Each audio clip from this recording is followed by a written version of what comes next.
ആരാ എന്താ എന്നൊക്കെ അറിയാതെ എവിടെ പോയി അന്വേഷിക്കാനാ?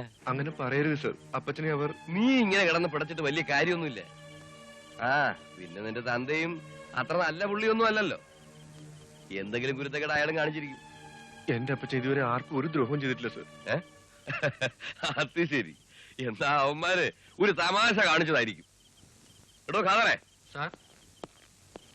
താൻ നാളെ രാവിലെ പോയി ഈ കേസ് ഒന്ന് അന്വേഷിക്കണം. ശരി സാർ. പിന്നെ നീ ഒരു പെറ്റീഷൻ എഴുതി കൊടുത്തിട്ട് പോ. പെറ്റീഷൻ എഴുതി തന്നിട്ട് നാളെ രാവിലെ അന്വേഷിക്കാനാണെങ്കിൽ ഈ പാതിരാത്രി ഇങ്ങോട്ട് ഓടി വരില്ലായിരുന്നു.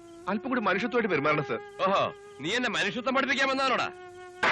വെറുതെ കൈ മെനക്കെടുത്താതെ പോടാ.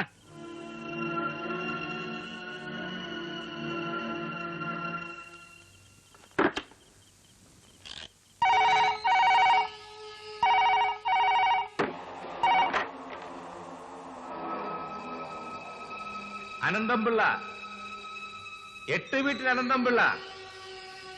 പറയണ ഇൻസ്പെക്ടർ സാറേ. ആഹാ, വന്നിരുന്നോ? 2 അടി കൂടെ കൊടുത്തു വിടാൻ മേലായിരുന്നോ? എപ്പോഴും ഇങ്ങനെ ഓർമ്മിപ്പിക്കണ്ട. തനിക്കുള്ളത് സമയാസമയങ്ങളിൽ അങ്ങ് എത്തും.